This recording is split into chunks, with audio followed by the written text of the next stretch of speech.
घरची परिस्थिती कोरडवाहू शेतीवर आमचा प्रपंच चालायचा. म्हणजे आमच्या वडिलांचं आणि आमचं सगळं घरातलं जे आर्थिक अर्थार्जन होतं हे सगळं त्या कोरडवाहू जमिनीवर होतं. आणि शाळा सुटल्यानंतर भूक लागायची, घरी जायचो, टोपलं उघडून बघायचं, टोपल्यात काहीच नाही. आणि शिकायचंच, कारण घरामध्ये कोणी शिकत नाहीये. 8वी 7वी नंतर आमच्या घरामध्ये कोणी शिकलं नाही. ते संघर्ष खूप भयानक संघर्ष मी आयुष्यामध्ये पेललेले. म्हणजे मारहाणीपासून तर बदनामीपासून अनेक प्रकारच्या त्रास देण्यापासून असे अनेक प्रसंग पत्रकारितेच्या माध्यमातून त्या वयातच.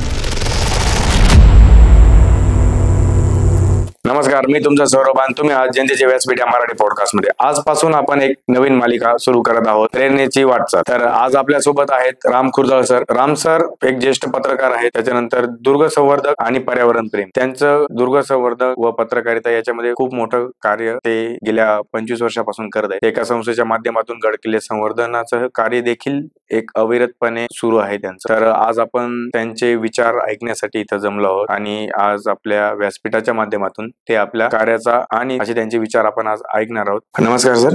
नमस्कार. जय शिवराय. जय शिवराय. सर, आपण आपल्या बालपणापासून सुरू करू. सर, तुमचं बालपण कसं गेलंय? बालपण मी स्वतःच एक गाव खेड्यातला व्यक्ती. म्हणजे माझं बालपण म्हणजे ऑलरेडी मी एका गाव खेड्यात राहतो. इथून नाशिक पासून पश्चिम पट्ट्यामध्ये गिरणारे नावाचं गाव आहे.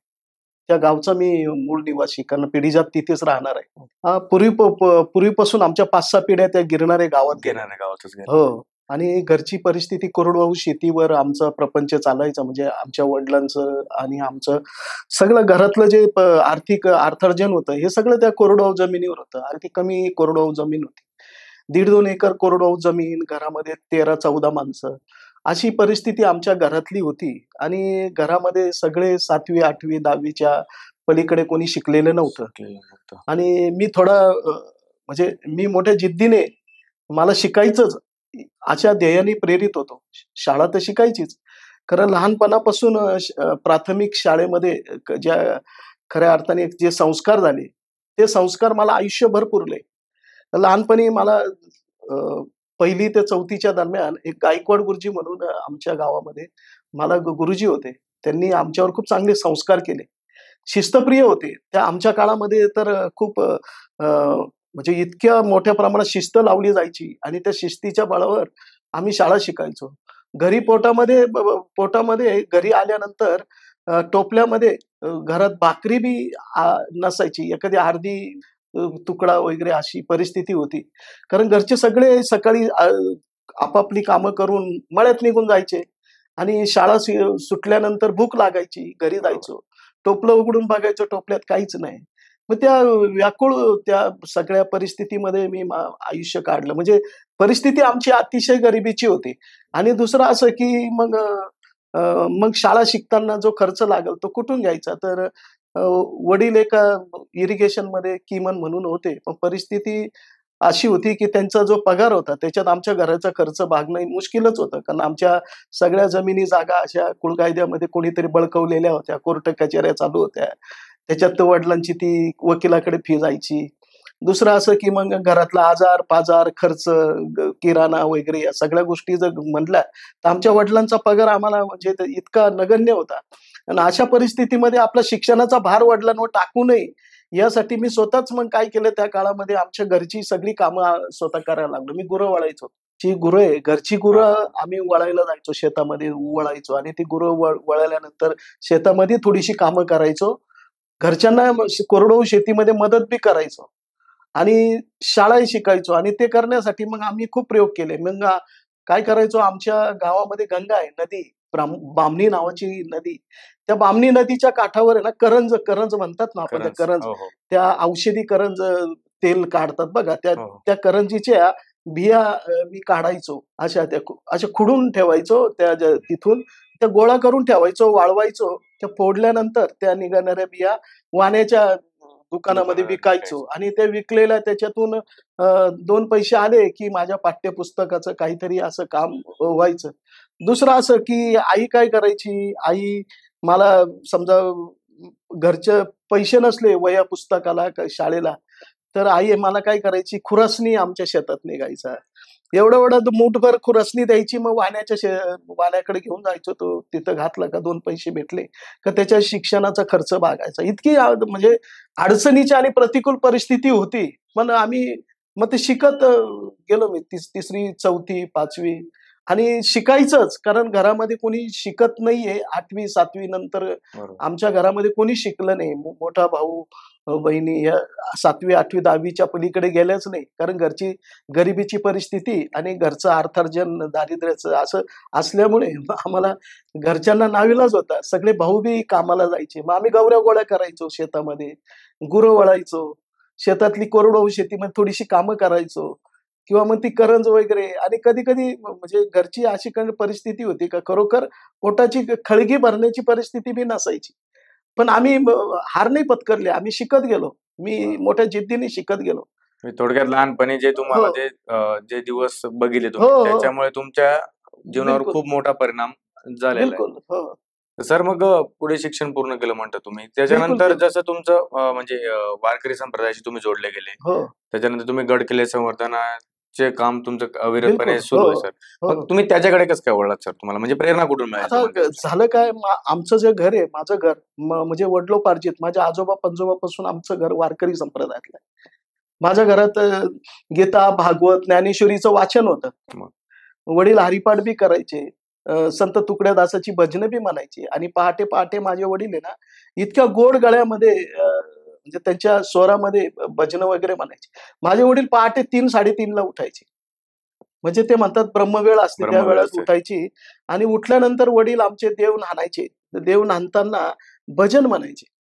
मग माझ्या वडिलांची भजनं मला आजही ती ऐकू येतात. तुम्हाला तो वारसा हो. घरातूनच तो मिळाला वारकरी घरातूनच मिळाला. संप्रदायाचा. आमचे वडील म्हणायचे, "आकाशी झेप गे रे पाखरा, सोडी सोन्याचा सोन्याचा पिंजरा." पिंजरा. अशी अनेक भजनं, भावगीतं माझे वडील म्हणायचे. ते अजूनही मला वडील आज नाहीये, परंतु त्यांची भजनं मला आजही कानामध्ये ऐकू येतात.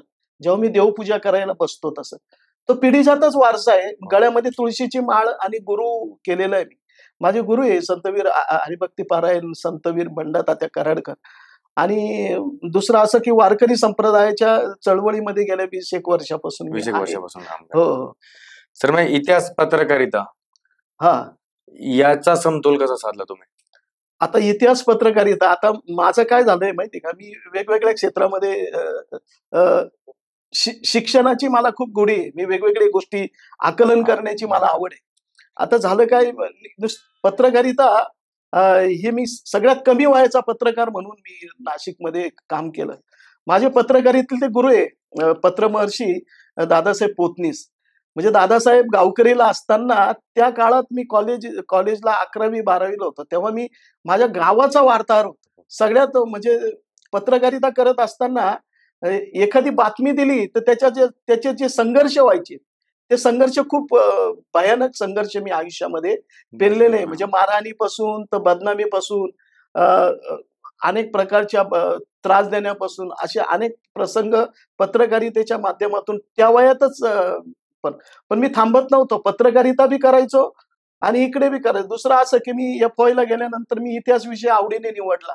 कारण मला एक गोडी होती. कारण मी म्हणजे माझ्या जीन्समध्येच मी सगळे क्रांतीच्या लढ्याचे जे सगळे मी धडे आणि पुस्तकं वाचलेली होती. बरोबर. भगतसिंग, सुखदेव, राजगुरू, अनंत कानेरे, स्वातंत्र्यवीर विनायक दामोदर बालवयातच तुमच्यावर त्या सावरकरांचे, गोष्टी स्वातंत्र्यवीरांचे अनेक चरित्र वाचले क्रांतिकारकांचे आणि त्यांच्या जीवनातले स्ट्रगल ते मला खूप अस्वस्थ करून जायचे.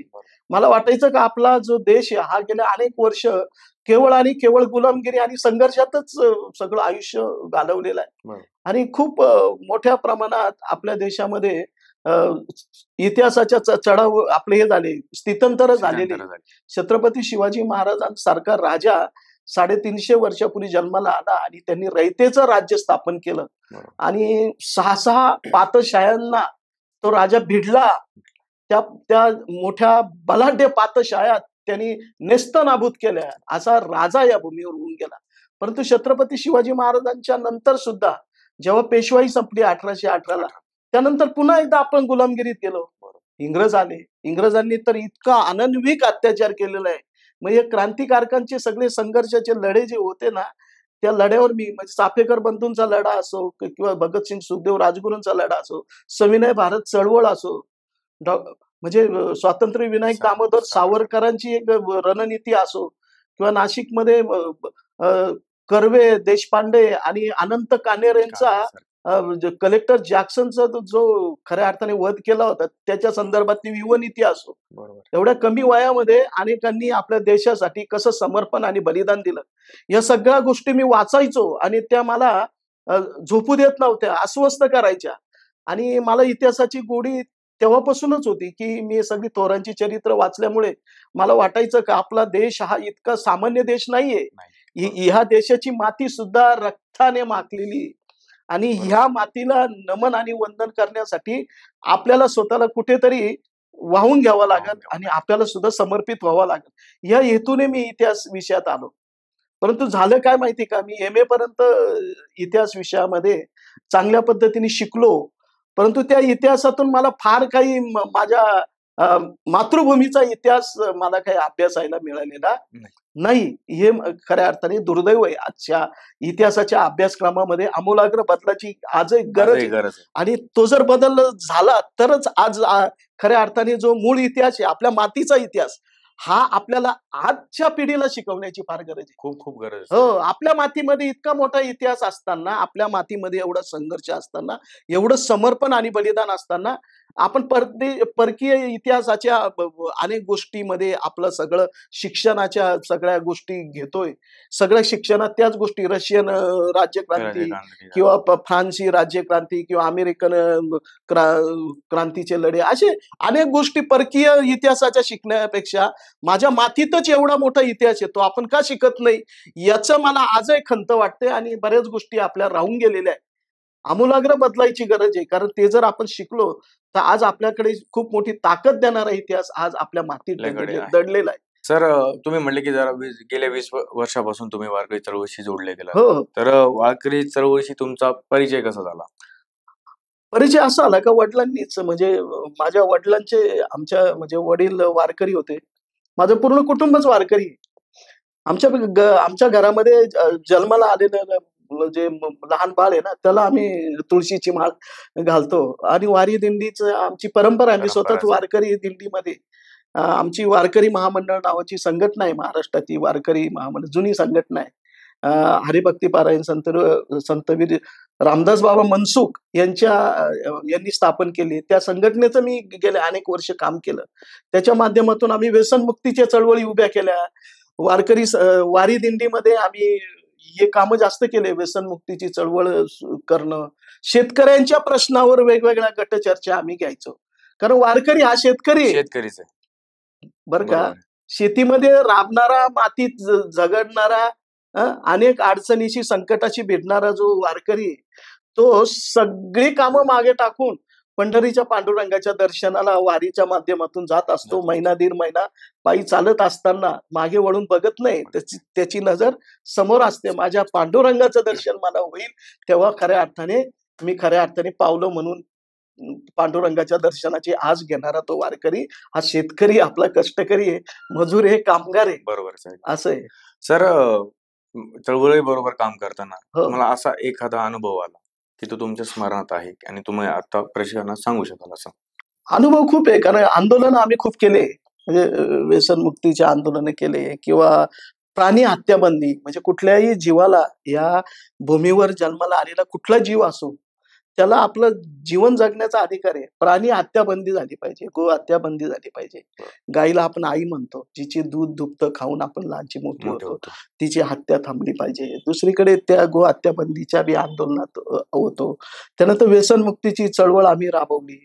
त्याच्यानंतर समाजामध्ये ज्या अनिष्ट गोष्टी, अनिष्ट रूढी परंपरा आहे, जी खोटी श्रीमंती मिरवण्याचे प्रकार आहे, याला सुद्धा विरोध करून आम्ही सांगितलंय का जे साधेपण आहे ते खऱ्या अर्थाने भगवंताच्या वारकरी असल्याचं लक्षण आहे. जितकं तुम्ही साधे राहाल आणि जेवढी तुम्ही, म्हणजे आपण जी अर्थार्जन कमवतो कष्टाने, मेहनतीने, त्याचा विनियोग अतिशय योग्य आणि प्रामाणिकपणे जर झाला तरच खऱ्या अर्थाने आपल्याला आयुष्य सकारात्मक होत असतं आणि यशस्वी होत असतं.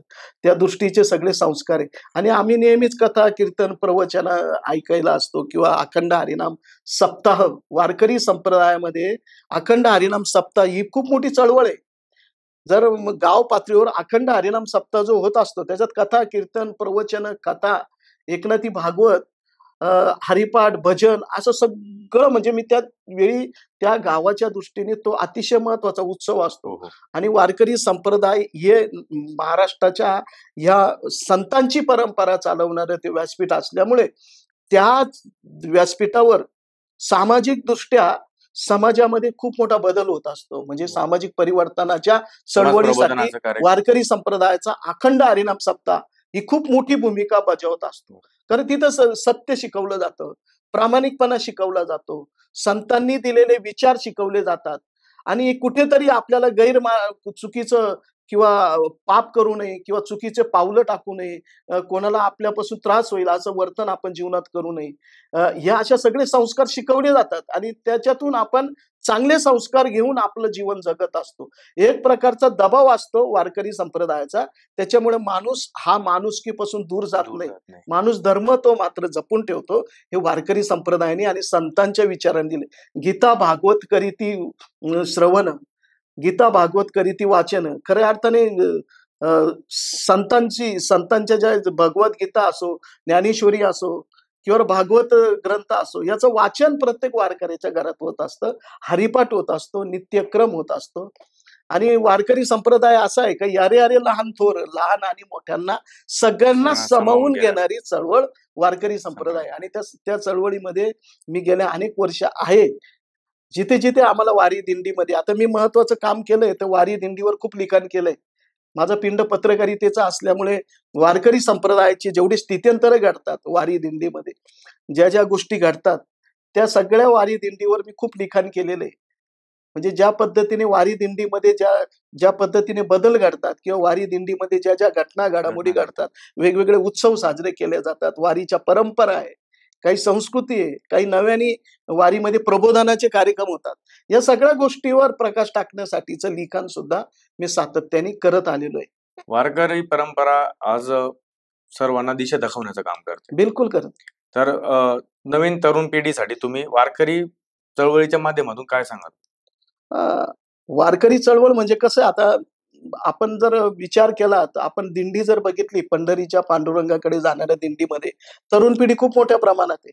आणि ग्रामीण भारत जो आहे ना आपला, ग्रामीण भागातून येणारे वारकरी जे आहेत त्यांच्यामध्ये वारकरी तरुणांची संख्या दिंडीमध्ये अधिक आहे. बरोबर. म्हणजे आळंदीला जोग महाराज वारकरी शिक्षण संस्था जी आहे ती जुनी आहे. म्हणजे खूप जुन्या अध्यापकांनी त्या संस्थेला पुढे नेलेलं आहे. दांडेकर मामांपासून तर जोग महाराजांपासूनची जी परंपरा आहे, जी वारकरी अध्यापनाची परंपरा आहे, ती आजपर्यंत चालू आहे. आणि ती वारकरी शिक्षण संस्था ही आळंदीला आहे. तिथे कीर्तनकार, कथाकार आणि प्रबोधनकारांची सगळी जडणघडण आळंदीला होत असते. आळंदी आमच्या वारकरी चळवळीचं केंद्रस्थान आहे, का ज्या ठिकाणी कथाकार, कीर्तनकार आणि प्रवचनकारांची जी शिक्षण संस्था आहे ती जोग महाराज वारकरी शिक्षण संस्था आहे. तिथे ते संस्कार खऱ्या अर्थाने दिले जातात.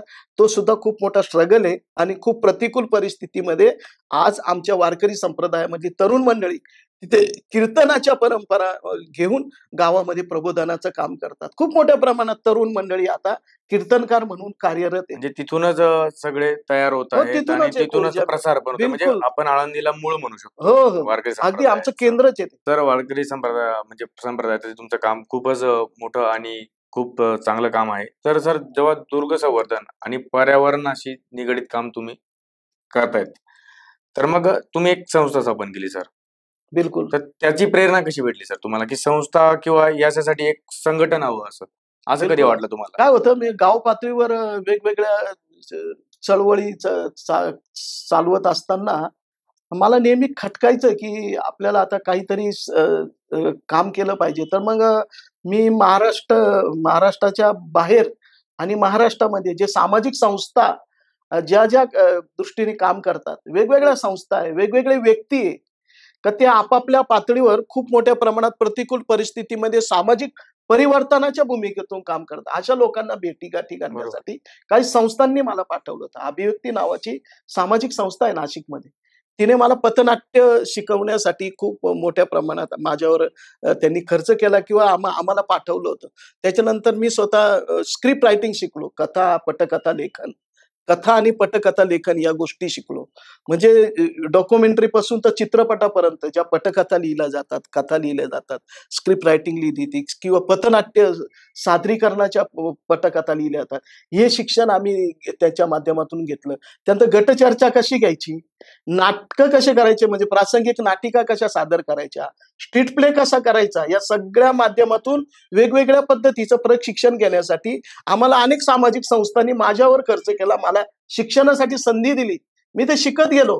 पत्रकारितेबरोबर लोकमाध्यम, गट माध्यमांबरोबर सुद्धा काम करायला भेटलं आणि सामाजिक परिवर्तनातून काम करणाऱ्या लोकांबरोबर राहून त्यांच्या कामातून प्रेरणा घेऊन मी अनेक गोष्टी शिकून घेतल्या आणि मग मी प्रत्यक्ष कामाला सुरुवात केली.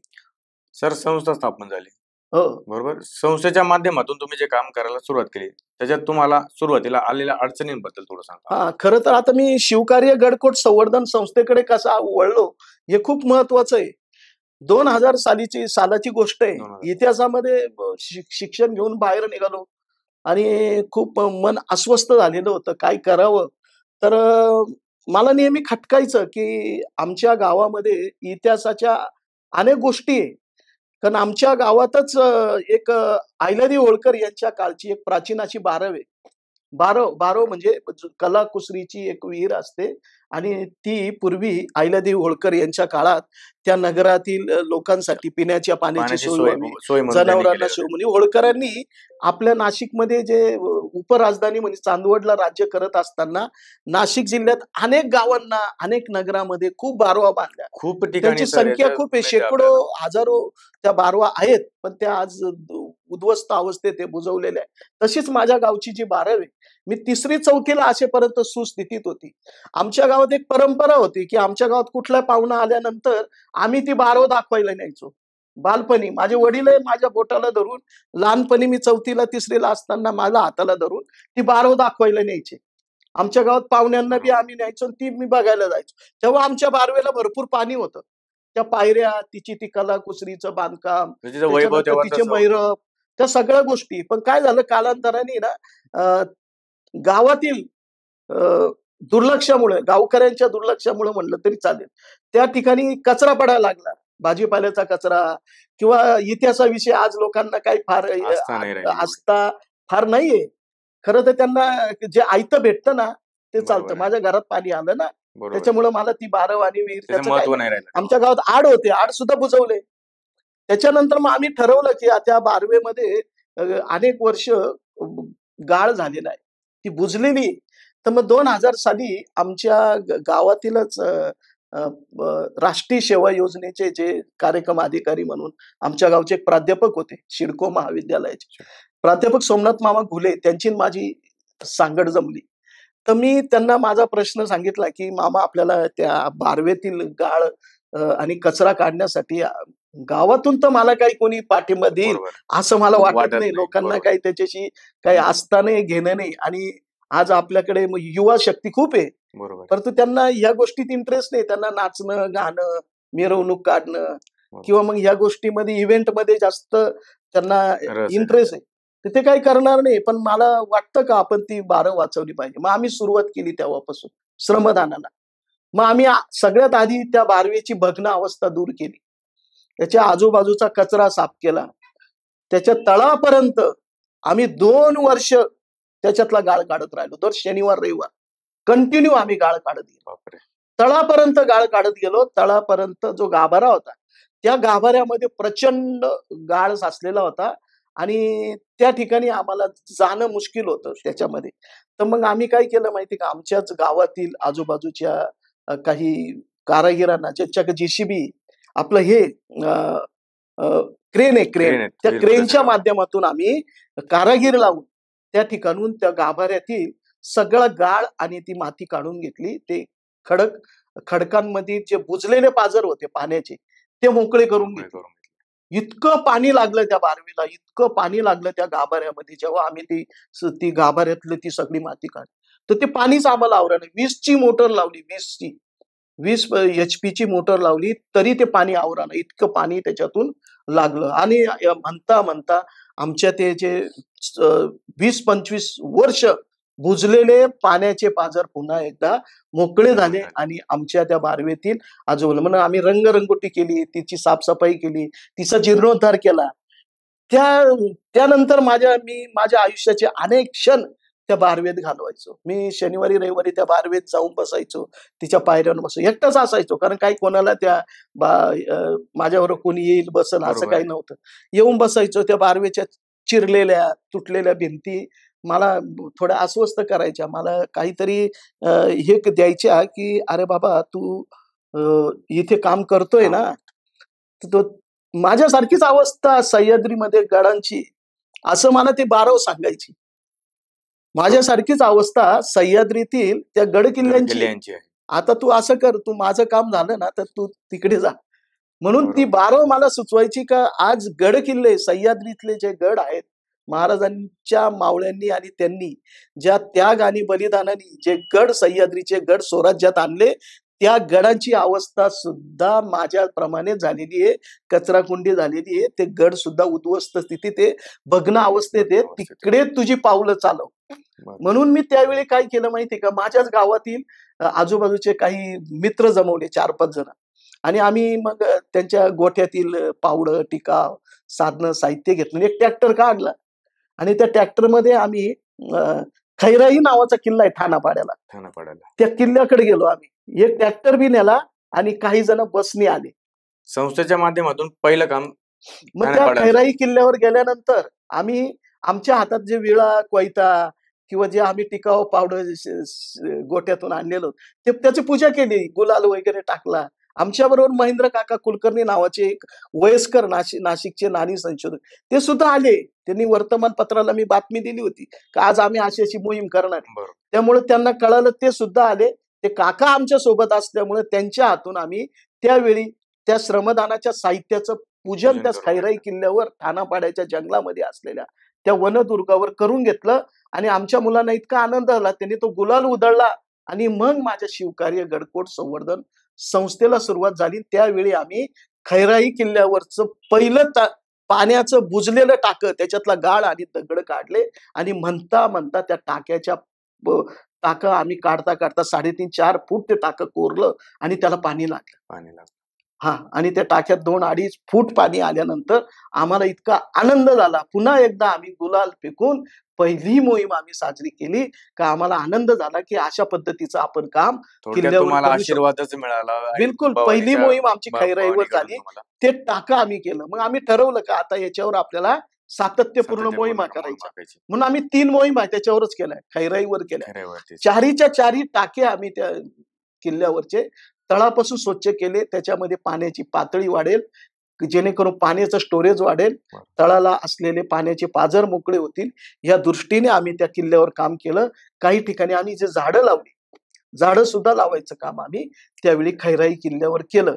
अशा पद्धतीने आम्ही पहिली मोहीम तिथे केली. पूर्णपणे वैभव तिथे आमची सुरुवात झाली शिवकार्य गडकोट संवर्धन संस्थेची. माझी संस्था काही नोंदणीकृत संस्था नव्हती, पण आम्ही नाव दिलं तिला, शिवकार्य गडकोट संवर्धन संस्था.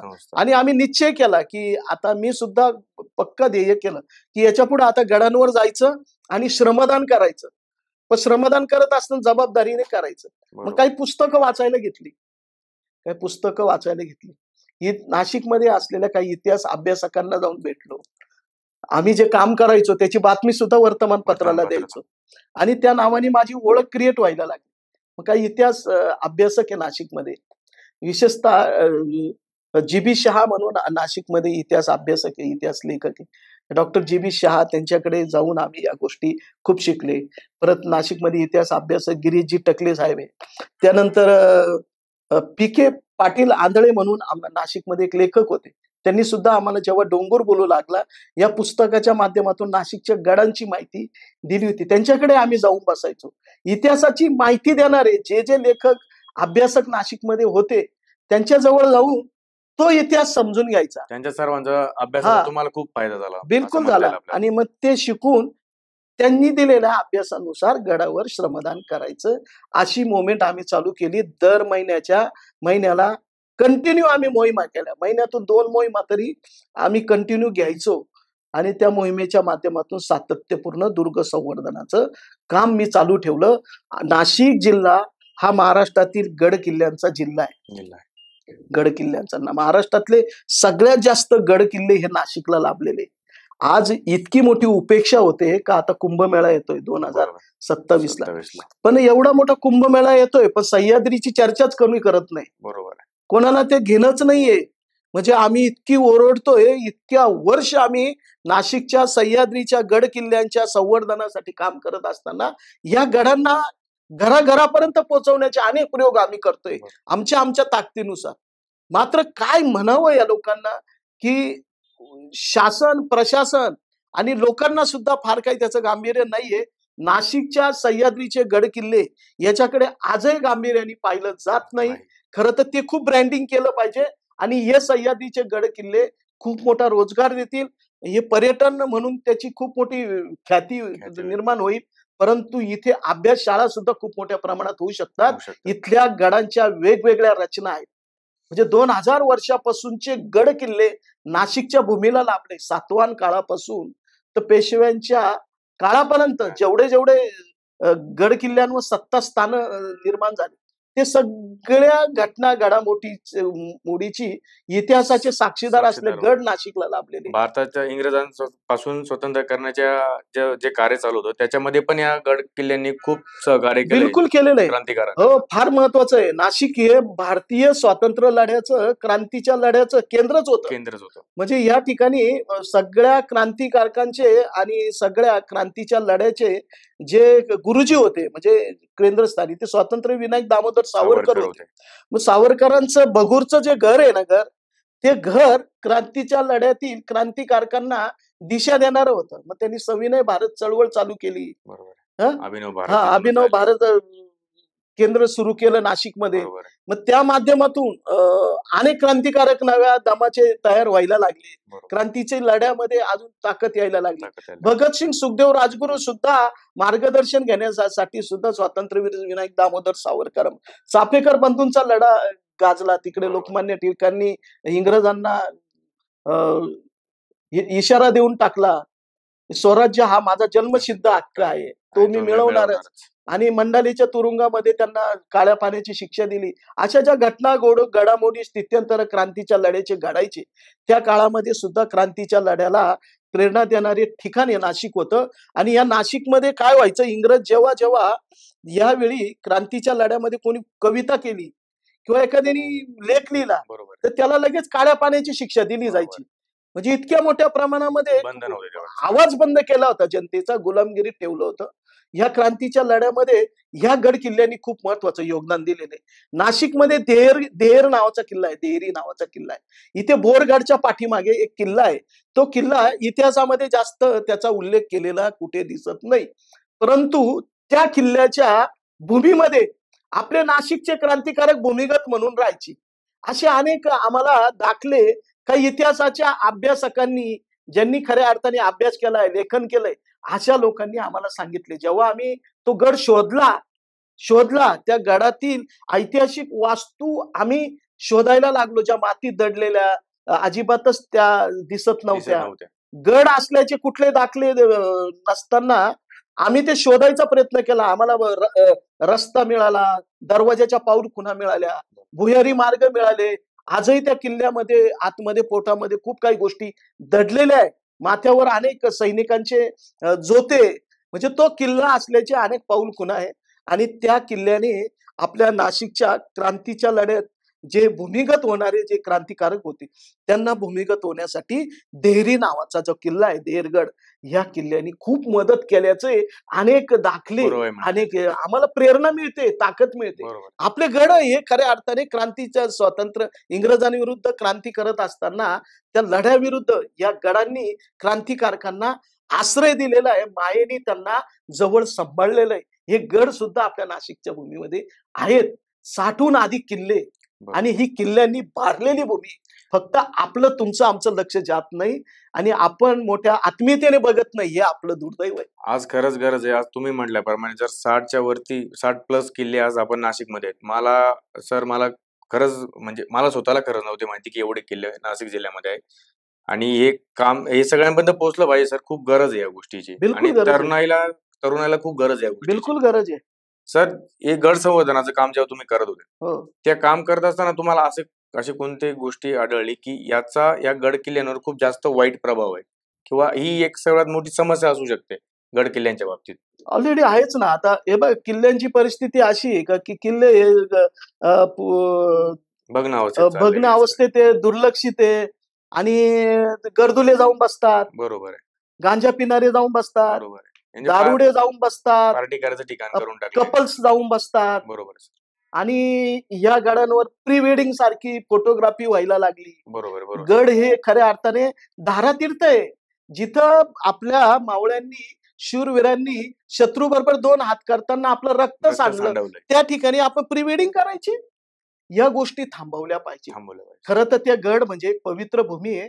आपली दैवत तिथं आहेत, जे मावळे आणि शूरवीर आणि छत्रपती शिवाजी महाराजांच्या पाऊल खुणा असलेले हे गड किल्ले ही आपली देवस्थानच आहे. आणि त्या पवित्र भावनेने त्याचं पर्यटन झालं पाहिजे. म्हणून आम्ही सरकारला सुद्धा सांगतो, ह्या गड किल्ल्यांवर खऱ्या अर्थाने आम्ही खूप मोठा संघर्ष केल्यानंतर सरकारने आता गड किल्ल्यांवर व्यसन करणाऱ्याला दंडात्मक आकारणी आणि शिक्षा ठेवलेली. त्याच्यानंतर आता तिथे जे अनुचित प्रकार आहे ते थांबवण्यासाठी शासन प्रयत्न जरी करत असलं तरी ते पुरेसे प्रयत्न नाहीये. आजही शासनाचं जे गांभीर्याने लक्ष पाहिजे गडांकडे ते नाहीये. केंद्राचं पुरातत्व विभाग यांनी समुद्री किल्ल्यांकडे दुर्लक्ष केलेलं आहे. दुसरीकडे असं आहे की राज्य पुरातत्व विभाग यांनी आपलं कार्यालय सोडायचंच नाही, कार्यालयातच काम करायचं. यांनी कधी गडांवर फील्डवर जाऊन गडांची काय अवस्था आहे, कुठल्या संस्था कुठल्या गडावर काम करतात याची साधी नोंद सुद्धा या पुरातत्व विभागाच्या लोकांकडे नाहीये. दुसरं असं की वन विभाग नाशिकमध्ये 30 ते 35 हे वनदुर्ग आहे, फॉरेस्टच्या ताब्यात किल्ले. आणि फॉरेस्टला इतिहासाच्या पाऊल खुणांशी काय घेणं नाही. आज तट बुरुज भग्न अवस्थेत पडलेली आहे. त्याच्यानंतर या गडांवर असलेल्या अनेक भुयारी मार्ग असो, त्या ठिकाणी असं तर देवडी असो, त्या ठिकाणी वेगवेगळे द्वार आहे, बुरुज आहे, त्या ठिकाणी जी बांधकामं आहेत, जी भुयारी मार्ग असो किंवा ते हे असो किंवा एखाद्या वाड्याच्या पाऊल खुणा असो, सैनिकांचे जोते असो किंवा नगारखाने असो, राणी वसा असो, सदरेवरच्या काही बांधकामाच्या पाऊल खुणा असो, या सगळ्या गोष्टींकडे आता शासनाचं आणि फॉरेस्टचं, वन विभागाचं आणि पुरातत्व विभाग दुर्लक्ष आहे. या लोकांनी दुर्लक्ष केलं. यांच्याकडे येणाऱ्या निधीचं सुद्धा नियोजन यांच्या माध्यमातून योग्य पद्धतीने होत नाही. ज्या संस्था प्रामाणिकपणे दुर्ग संवर्धन करतात यांची नोंद सुद्धा 20-20, 25-25 वर्ष काम करणाऱ्या संस्थांची नोंद सुद्धा शासनाच्या या विभागाकडे नाहीये. शासन आजही गड संवर्धनाला स्वच्छता अभियानच समजतं. अरे स्वच्छता अभियान म्हणून इतकं संकुचित आमच्या गड संवर्धनाला या शासनाच्या लोकांनी करून ठेवलेले. त्यामुळे आमच्याकडे बघण्याची दृष्टी लोकांची आजही एक स्वच्छता करणारी माणसं आहे म्हणूनच होती. खरं तर तसं काही नाहीये. आज आम्ही तुम्हाला सांगतो, मी गेल्या 25 वर्षामध्ये गड किल्लेच्या बांधणी तंत्राचा अभ्यास करायला महाराष्ट्रातल्या अनेक कार्यशाळांमध्ये इतिहास अभ्यासकांची अनेक पुस्तकं वाचली, अनेक कार्यशाळांमध्ये जाऊन त्या गोष्टी शिकून घेतल्या. गडाचं बांधणी तंत्र कसं असतं, कुठल्या राजवटीत कसे कसे किल्ले बांधले गेले, आज त्या बांधणीच्या बाजू कोणत्या होत्या, कुठल्या किल्ल्याच्या कुठल्या ऐतिहासिक वास्तूचा काय उपयोग केला जायचा त्या काळामध्ये. त्या काळामध्ये ज्यांच्याकडे जितके किल्ले त्याचं राज्य त्या काळात समजलं जायचं ना. मग त्या गड किल्ल्याच्या दृष्टीने काय कसं बांधकाम त्यावेळी असायचं याचे सगळे अभ्यासतंत्र अभ्यासूनच आम्ही गड किल्ल्यांवर अभ्यास करतो. खऱ्या अर्थाने आम्ही सगळ्यात जास्त गडांवर काम केलं असेल तर गडांवरचे तळे, टाके, कुंड, विहिरी, जुन्या बारवा याच्यातलं गाळ काढण्याचं काम खूप मोठ्या प्रमाणात आम्ही केलं. आणि सर्वात जास्त बंदिस्त असलेले, गाळात खितपत पडलेले किंवा बंदिस्त झालेले पाण्याचे पाझर, अनेक तळ्या, टाक्या, कुंडाचे, विहिरीचे आम्ही मोकळे करण्याचं काम आम्ही अभ्यासपूर्ण पद्धतीने केलंय. याच्यासाठी खूप राबलोय आम्ही. सर, तुम्ही म्हटले आता की पुरातत्व विभाग किंवा राज्य सरकार यांचं या गोष्टींकडे दुर्लक्ष आहे. तर यासाठी आपण काही उपाययोजना करू शकतो का? म्हणजे सरकार, पुरातत्व विभाग किंवा ज्या संस्था आज गडकोट संवर्धनासाठी कार्य करत आहेत, यांच्या एका मिलाफाने किंवा एकत्रीकरणाने तर आपण अशी काही एखादा ठोस पाऊल उचलू शकतो का? काय झालं माहिती का, हे बघा, गड संवर्धन करणाऱ्या संस्था आहे ना, वेगवेगळ्या अंगाने काम करतात. हे बघा, सगळ्यात आधी अभ्यास करतात, त्याच्यानंतर संशोधन करतात. त्या किल्ल्यांवर काही गोष्टी आम्ही शोध कार्य सुद्धा आम्ही करत असतो. तिथल्या जैवविविधतेचा, पर्यावरणाचा अभ्यास सुद्धा आम्हाला गड संवर्धकांना तिथला करावा लागतो. तिथल्या ऐतिहासिक कुठल्या कुठल्या गोष्टी आहेत त्या किल्ल्यावर, ज्या किल्ल्यावर आम्हाला श्रमदान करायचंय, तिथल्या अनेक ऐतिहासिक ज्या गोष्टी आहेत, वास्तू आहेत, त्याची आम्ही काय करतो माहिती का, नोंदणी करून घेतो. नोंदणी केल्यानंतर त्या त्या वास्तूंचा आम्ही स्केच तयार करतो किंवा त्या त्या गोष्टींचा पूर्वी कशा पद्धतीचं त्याची बांधणी असेल याची अनेक स्केचेस वगैरे आम्ही तयार करतो. त्या ठिकाणी आपल्याला काय करता येईल, ती वास्तू पडलेली आहे, भग्न झालेली आहे, अर्धवट ढासळलेली आहे किंवा जी जमीनदोस्त झालेली आहे, ती टिकवण्यासाठी आपल्याला काय करता येईल, त्या दृष्टीने आम्ही आजपर्यंत खूप कामं केले. अनेक ऐतिहासिक वास्तू, आता ह्या दृष्टीने आम्ही रामशेज या किल्ल्यावर खूप काम केलंय. आम्ही रामशेजवर सातत्यपूर्ण मोहिमा केलेल्या आहे. महाराष्ट्रामध्ये एक असा किल्ला आहे रामशेज किल्ला, का ज्या किल्ल्यावर आम्ही श्रमदानातून अनेक ऐतिहासिक वास्तू ज्या मातीमध्ये पूर्णपणे संपलेल्या होत्या, सुन्याचा गाणा अजिबात दिसत नव्हता. त्यानंतर सैनिकांचे अनेक जोते, जे घराच्या पाऊलखुणा, जे सैनिकांनी 6.5 वर्ष औरंगजेबाच्या अनेक बलाढ्य अशा मुघलांना धूळ चारली, त्या सैनिकांचे निवासस्थान आम्ही शोधले, त्यांच्या पाऊलखुणा शोधल्या आणि त्या पाऊलखुणा टिकवण्याच्या दृष्टीने सुद्धा आम्ही त्या पाऊलखुणा टिकवण्याच्या दृष्टीने बी आम्ही कामं केले. त्या किल्ल्यावर जे जे ऐतिहासिक गोष्ट सापडेल त्या टिकवण्याच्या दृष्टीने आम्ही पूर्व दरवाजा, रामशेजचा पूर्व दरवाजा हा पूर्ण ढासळलेला होता आणि तो त्याच्यातले मोठे मोठे 200 200 300 300 किलो दगड आम्ही रचून तो कमीत कमी तो पूर्व दरवाजाने शहाबुद्दीन खानच्या त्या 200-250 तोफ्यांच्या माऱ्यासमोर त्या मुघलांशी 2 हात केले होते. तो ढासळला तर रात्री आपले मावळे तो पूर्व दरवाजा बांधून काढायचे. तिथल्या तटबुरुजांच्या पाऊलखुणा टिकवण्याच्या दृष्टीने आम्ही खूप कामं किल्ल्यावर करत असतो आणि सातत्याने तो किल्ला प्लास्टिक मुक्त किल्ला म्हणून त्याची खऱ्या अर्थाने ओळख आहे. त्या किल्ल्यावर कुठल्या प्रकारचं प्लास्टिक नाहीये. किल्ला स्वच्छ असतो आणि त्या किल्ला अतिशय कुटुंबासह तो रामशेज बघण्यासाठी तुम्ही गेलं तर तो अतिशय सुरक्षित किल्ला आहे. कुठल्याही प्रकारचे गैरप्रकार आम्ही होत नाही, प्री वेडिंग होऊ देत नाही. आम्ही सेल्फी झोन बंद केले, कोणालाही सेल्फी काढू देत नाही. चुकीच्या ठिकाणी, धोकेदायक ठिकाणी कोणाला बसू देत नाही. कपल्स लोकांना आम्ही जर दिसले तर त्यांना सरळ आम्ही जाब विचारतो आणि त्यांना सांगतो की ह्या किल्ल्यावर तुमचे चाळे चालणार नाही. थोडक्यात जनताच आपलं ते गड किल्ल्यांचं पावित्र्य राखत बिलकुल नाही. बिलकुल. आणि कधी कधी काय होतं माहिती का, जे टाके जे आम्ही स्वच्छ करतो, जे गाळा आम्ही दरवर्षी काढत असतो, त्या टाक्यांमध्ये जेव्हा पावसाळ्यात पाणी साचतं, तिथं काही गरदुले आंघोळीला जातात, काही गुंड प्रवृत्तीचे मुलं तिथं आंघोळी करतात. मग त्यांना आम्हाला कुठेतरी थांबवावं लागतं. त्यावेळी आमचा संघर्ष बी खूप मोठ्या प्रमाणात होत असतो. या दृष्टीने आम्ही काम करत असतो. सर, ऐतिहासिक वास्तूंचं संगोपन किंवा त्यांचं तुम्ही हे करतात, म्हणजे त्यांना नवीन वैभव प्राप्त करून देतात, हे सगळं करत असताना तिथे तुम्हाला तांत्रिक अडचणी वगैरे काय येतात? सर, असा एखादी गोष्ट सांगा, एखाद्या ठिकाणी तुम्ही असं काम करत असताना तुम्हाला तिथली अडचण, असा एखादा प्रसंग सांगा आम्हाला. हा प्रसंग खूप आहे. म्हणजे मोहिमा करणं सोपं नाही, गड मोहिमा करणं इतकं सोपं नाही. कारण सह्याद्रीच्या त्या अवघड गड किल्ल्यांवर तुमच्या बरोबर एक समूहाला घेऊन जाणं, बरोबर, ते शिस्तप्रियरित्या न्यावं लागतं. त्याच्यामध्ये कोणाचा दम छाटला, श्वसनाचा त्रास होतो, काहींना दम छाटतो, असे अनेक प्रसंग झाले. जेव्हा आम्ही रतनगडची मोहीम केली, रतनगड नावाचा किल्ला आहे, त्या मोहिमेला आम्ही एक सोबत एक आम्ही आजोबांना नेलं होतं. त्यांचं वय चांगलं होतं आणि त्यांना डायबिटिकचं वगैरे काही कुठला आजार वगैरे असल्याचं आम्ही विचारून घेतलं. त्यांनी सांगितलं मला कुठला आजार नाहीये, मला फक्त किल्ल्यावर घेऊन चला. त्यांची आत्मीयता बघून आम्ही त्यांना घेऊन गेलो. पण किल्ल्यावर नेल्यानंतर किल्ला उतरताना त्यांना दम छाटला. तेव्हा आम्ही त्यांना झोळीतून खाली आणलं. त्यांना तिथे चक्कर आल्यासारखं झालं. तेव्हा आम्हाला तो किल्ला उतरताना झोळी करून त्यांना खाली आणावं लागलं. त्यात आमची खूप मोठी ताकद वाया गेली आणि त्यावेळी आम्हाला ते आमची मोहीम एका बाजूला राहून गेली. परंतु त्या माणसाला आम्हाला सुरक्षितपणे घरी पोहोचवण्यापर्यंत अशा अनेक घटना घडल्या. त्याच्यानंतर एक धोडपला एक डॉक्टर आले होते नवीनच. त्यांची आई आणि ते होते. त्यांना बी अटॅक आला होता किल्ला चढताना. अरे बापरे. किंवा मुल्लेरला तर असा प्रसंग होता का चुकीच्या मार्गाने जेव्हा गड चढत असताना जेव्हा दोर लावलेला होता, पण एक ठिकाणी डायरेक्ट मी ज्या ठिकाणी मी माझे पावलं ठेवलेले होते, खाली कडा होता. तर ते डायरेक्ट ते ढासळलं खालचं सगळं. ते कडक ढासळलं होता. कदाचित मी पडलो बी असतो. जर आणि अशा काही क्षणात मला पुन्हा एकदा पाठीमागून कोणीतरी आधार द्यायचं काम केलं. आमचा योगेश कापसे म्हणून माझा जो सहकारी म्हणजे माझ्या मोहिमेमध्ये भावासारखा सोबत असतो, त्यांनी पाठीमागून आधार दिला. नाही तर त्यावेळी मी त्या मुल्लेरच्या त्या दरीतून खाली गेलो असतो.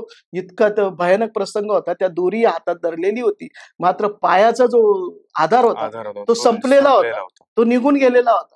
आणि त्यावेळी तिथून मला पाठीमागे कोणीच नव्हतं. अचानक त्यांनी मला आधार दिला आणि त्यावेळी मी वाचलो. आणि असे अनेक प्रसंग किल्ल्यावर येतात. कधी कधी काही लोक आम्हाला विरोधही करतात काम करताना, कधी अडचणही करतात. काही वेळा किल्ल्यांवर चुकीचं काम करणाऱ्यांशी आमचा संघर्ष बी होतो. या सगळ्या गोष्टीशी आम्हाला भिडावं लागतं आणि किल्ल्यावरच्या मोहिमेला जाणं, समूहाला घेऊन जाणं म्हणजे सगळ्यांची जबाबदारी सोबत घ्यावं लागते. आणि जबाबदारी घ्यावं लागते, सगळ्यांना शिस्तीने न्यावं लागतं, शिस्त पालन करावं लागतं. माझ्या मोहिमेमध्ये शिस्त पालन आहे. चुकीचं काम कोणी करू देत नाही, चुकीचं वर्तन करू देत नाही आम्ही. कोणी व्यसन करणाऱ्याला सोबत घेऊन जात नाही, अजिबात नाही. तंबाखू, बिडी, सिगारेट, दारू बिरू अशा लोकांना मोहिमेमध्ये नो एंट्री, असं आमचं शिवकार्य गडकोट संवर्धन संस्थेचं आहे. आणि नेत्यांनाच आम्ही त्या व्यक्तीकडून आम्ही एक रिसीट लिहून घेतो. आमच्याकडे एक फॉर्म आहे का बा मी माझ्या जबाबदारीवर माझ्या स्वतःच्या विचाराने या मोहिमेत सहभागी होत आहे. काही माझ्याकडून काही चुकीचं वर्तन घडलं त्याला मी जबाबदार आहे, संस्था जबाबदार राहणार नाही, असं आम्ही त्याच्याकडून त्या व्यक्तीकडून लिहून घेत असतो. बरोबर आहे. सर, वणवा रोखण्यासाठी जवळपास 2022 मध्ये तुम्ही 14 ठिकाणी वणवा विझवलाय, तर त्याच्याविषयी थोडीशी आम्हाला माहिती सांगा सर. आता झालं काय माहिती का, पर्यावरणाचं आणि निसर्गाचं अव्याहत नुकसान चालू आहे सध्या. बरोबर, अव्याहत. हे बा, जल, जमीन, जंगल, डोंगर, नैसर्गिक संसाधन हे सगळे डॅमेज करण्याचं काम चालू आहे. बरोबर. म्हणजे असं स्पष्टच माझं म्हणणं आहे. कारण मी असं स्पष्ट का म्हणतो, तर सह्याद्रीचे जे डोंगर आहे ना, नैसर्गिक टेकड्या आणि डोंगर हे वाचवण्याची आज फार गरज आहे. कारण डोंगरांच्या पोटातून काय जन्माला येतं, नद्या जन्माला येतात.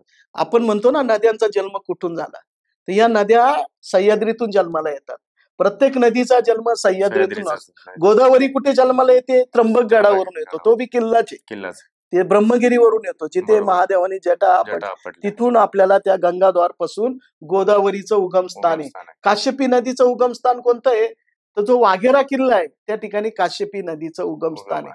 संतोषा नावाचा डोंगर आहे, तिथे जे नंदिनी नदी आहे तिचं उगमस्थान तो संतोषा नावाचा डोंगर आहे. जेवढ्या नद्या जन्माला येतात या सह्याद्रीतून आणि वेगवेगळ्या सह्याद्री डोंगर रांगातून जन्माला येतात. तुम्ही त्या डोंगर रांगामध्येच अतिक्रमण करायला लागले, तिथलं जंगल तोडायला लागले, तिथेच खोदकाम करायला लागले, तिथेच जेसीबी लावायला लागले, त्या डोंगरांना डॅमेज करायला लागले. तर त्या डोंगरांमधून जे पाण्याचे स्रोत जन्माला येतात ते टिकतील का, राहतील का, राहणार नाही. दुसरं असं की ही जंगलं त्या ठिकाणी जेवढी नाशिकमध्ये सुरक्षित असलेली जंगल आहे, त्या जंगलांना सर्रासपणे आगी लावण्याचं कोणीतरी षडयंत्र हे सातत्याने सुरू आहे. एकीकडे डोंगर फोडण्याचं काम जोरात चालू आहे, त्याला शासन प्रशासन फार काही गांभीर्याने घेतं असं काही नाहीये. खूप मोठा संघर्ष आमचा आजही चालू आहे का हे सगळं थांबलं पाहिजे. आज डोंगर वाचले पाहिजे. तुम्हाला नैसर्गिकरित्या जर डोंगर संपले तर आज मोठ्या प्रमाणात जलस्रोत संपेल, जंगल संपलं त्या ठिकाणचं जंगल डोंगर रांगा संपेल, त्याच्यानंतर पक्षी जातील, वन्यजीव जातील. आणि मग अशा पद्धतीने तुम्ही जर जंगलाला आणि डोंगरांना डॅमेज करायला लागले, जंगलांना आगी लावायला लागले, डोंगर घाटात आगी लावायला लागले, तर हे खूप चांगलं नाहीये. आता नाशिक जिल्ह्यामध्ये या वर्षी 2023-24च्या दरम्यान 71 ठिकाणी जंगल पेटलं. डोंगरांना आगी लावणं खूप मोठा आकडा आहे सर. अहो खूप मोठा आकडा आहे. एवढ्या मोठ्या प्रमाणात आग जेव्हा लागते ना भाऊ, त्यावेळी हजारो वन्यजीव, हजारो वेगवेगळे जीव, जैवविविधता सरपटणारे नाश प्राणी हे जळून जातात हो. हे जळून जातात, बीज जळून जातं, छोटे-मोठे जे झाडं उगणारे ते जळून ते जळून जातात. जातात. मोठी-मोठी झाडं झाडं जळून जळून जातात. इतक्या मोठ्या प्रमाणात आग लावली जाते. काही जाणून बुजून आग लावणाऱ्या लोकांना आजपर्यंत फॉरेस्टने कुठल्याही शासनाच्या, प्रशासनाच्या कुठल्याही या सुरक्षा रक्षकांनी त्यांना धरलेलं नाहीये. बरोबर आहे. आणि आम्ही सातत्याने सांगतो की या लोकांना बंधनं घाला आणि जंगलामध्ये जे राहतात, ज्यांच्यापासून जंगलामध्ये आग लावण्याचे प्रकार घडतात, अशा लोकांना शोधा ना तुम्ही. बरोबर आहे. आणि ज्या ज्या गावामध्ये जंगलाला आग लागते तिथल्या वन व्यवस्थापन समित्या काहीच करत नाही. त्यांना तुम्ही प्रशिक्षण द्या ना. त्याचा हिशोब आहे सर की जर 28 लोकांची कमिटी केली वन व्यवस्था. त्यांना तुम्ही ज्या आपल्या गावामध्ये जवळपास जंगल पेटलं, डोंगर पेटला, तर तो विझवायचा कसा? तिथल्या वन व्यवस्थापन समितीला माहित असलं तर त्या कुठल्या तरी शहरातून एखाद्या अधिकाऱ्याला फोन करून तो कधीतरी येणार जंगल विझल्यानंतर त्याच्या आत आपण आपल्या गावातलं जंगल वाचू शकतो. पण ते कसं पद्धतीने वाचवायचं या संदर्भात आम्ही बी वन व्यवस्थापन समित्यांना सांगितलंय, तुम्ही आम्हाला कधी बोलवा, आम्ही तुम्हाला प्रशिक्षण देऊ ना. बरोबर आहे. पण पण ज्या फॉरेस्टनी ते केलं पाहिजे त्यांची तर इच्छाशक्ती पाहिजे ना. जंगल आता इथं कृष्णानगर नावाचं एक नगर आहे. आपण दिंडोरी रोडला जातो. खूप मोठं 550-600 एकर मध्ये वन खात्याची जागा आहे. जंगल आहे. अहो ते दरवर्षी पेटतं. दरवर्षी पूर्ण पेटून जातं. ते खुशाल गप्प राहतात. कोणी विझवायला जात नाही. एक लक्षात ठेव, इतकी मोठी जैवविविधता, इतकं जंगल, इतकी झाडं, इतकी जैवविविधता, इतके वन्य प्राणी जर जळून गेले तर मग ते तिथून पळून आलेले वन्य प्राणी माणसाच्या वस्तीत येणार नाही का? आज जंगलच ठेवले नाही तुम्ही म्हणायचं बिबट्या मनुष्याच्या वस्तीत आला. हे महत्वाचं आहे की आपण वन्यजीवांना जीव लावला पाहिजे. वन्यजीव हे आपले दुश्मन नाहीये. आपणच त्यांना विस्थापित केलेलं आहे. आपण त्यांना निराधार केलेलं आहे. आपण त्यांची जंगलं तोडलेली, आपण त्यांचं डोंगर फोडलेले, आपणच अतिक्रमण केलेलं आहे. याच्या आधी बघा तुम्ही कधी बी बिबट्या असो किंवा वन्य प्राणी होतो ते आपापल्या ठिकाणीच राहायचे. ते त्यांच्या जागा सोडत नव्हते. आता ते शहरात जंगलात आल्यानंतर आपल्याला वैरी वाटतात. मग आपण हातात बंदूक घेतो, कोणी तलवार घेतं, कोणी म्हणतं फाईट करा. अरे काय करतो बाबा, यांच्यावर तर नैसर्गिक संसाधन टिकून. हे बघा आपल्या गावात नदी असते, ओळ असतो, झाडं झुडपं असतात वेगवेगळ्या प्रकारची, वन्यजीव पक्षी असतात. बरोबर आहे का? गावामध्ये पाळीव प्राणी असतात, जनावरं असतात ना, गाई, म्हशी, गुरं, ढोरं. हे सगळं आपण टिकवलं पाहिजे ना. ही आपली संस्कृती आहे ना, परंपरा आहे ना. या सगळ्या परंपरा आपल्या गाव विकासाशी निगडीत आहे. आपल्या गावाची नैसर्गिक संसाधन टिकवण्याची जबाबदारी त्या गावाचीच आहे. आपल्या संस्कृती पण वेळोवेळी सांगत आले. संस्कृतीमध्ये पण आहे सर की यांना खूप महत्त्वाचं स्थान दिलेलं आहे. आपण बिलकुल टिकवलं पाहिजे. आपल्या गावाची ग्रामदैवत सुद्धा आपण टिकवली पाहिजे. इतिहासाच्या पाऊल खुणा आहे गावामध्ये, जुन्या विहिरी, बारवा आहे, जुन्या स्मृती विरगळी. आपल्या गावातला कुठला तरी वीर कुठल्या तरी युद्धामध्ये वीर म्हणून आलेलं आहे त्याला, म्हणून त्याची स्मृती म्हणून आपल्या गावामध्ये एक स्मृती विरगळ असते, दगड असतो तो, त्याच्यावर अशी कोरलेली घोड्यावर बसलेला एक वीर असतो. तुम्ही ते जपत का नाही? आपण जपलं पाहिजे ना. इतिहासाची पाऊल खूण आहे. आपल्या गावात कुठलाही इतिहासाचा दगड जरी असला तरी तो टिकवण्याच्या दृष्टीने आपण प्रयत्न केले पाहिजे. आणि दुसरं असं की तुम्ही एक महत्वाचा प्रश्न मला विचारला की गडांना, छत्रपती शिवाजी महाराजांचं गडांवर इतकं प्रेम का होतं? का प्रेम होतं? छत्रपती शिवाजी महाराज, हे बघा गडांचा इतिहास हा 2000-2500 वर्षापूर्वीचा आहे. सातवाहन काळापासून, जो कौटिल्याच्या काळापासून, त्या चालुक्याच्या काळापासून गड आहे. फार जुने गडांची बांधणी तेव्हापासून आहे. परंतु महाराजांनी हयातीत असताना 128 किल्ले बांधले. एक लक्षात ठेवा, ज्याच्याकडे जितके किल्ले असायचे ना, ज्याच्याकडे जितके किल्ले असायचे त्याचं राज्य समजलं जायचं. बरोबर. एक किल्ला ताब्यात घेतला का त्याच्या आजूबाजूचा जो गाव, तो परगणा, तो सगळा ताब्यात यायचा. मग त्या किल्ल्याच्या माध्यमातून मग तिथली कर वसुली असो, तिथलं व्यवस्थापन असो, त्या लोकांच्या शेतकऱ्यांबरोबर किंवा गावकऱ्यांबरोबरची कामं असो, या सगळ्या गोष्टीवर कंट्रोल किंवा ती व्यवस्था जी केली जायची कचेरी म्हणून, ती गड किल्ल्यांच्या माध्यमातून त्या काळात केली जायची.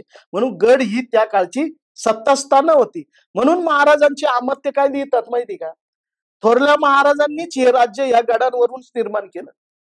थोरले महाराज कोण होते? छत्रपती शिवाजी महाराज यांनी हे जे स्वराज्य आहे आपण म्हणतो रयतेचं राज्य, हे कुठून निर्माण केलं? जमिनीवर केलं का? हे सह्याद्रीच्या गडकोटांवर केलं. पहिली आपली स्वराज्याची राजधानी काय होती? रायगड होती. आणि ह्या रायगडावर छत्रपती शिवाजी महाराजांनी आपल्या स्वराज्याचं पहिलं भगवत तोरण फडकवलं, तेव्हा झालं. खऱ्या अर्थाने थोरल्या महाराजांनी हे राज्य गडांवरून निर्माण केलं आणि शिवाजी महाराज होते म्हणून या गडांना सामर्थ्य मिळालं.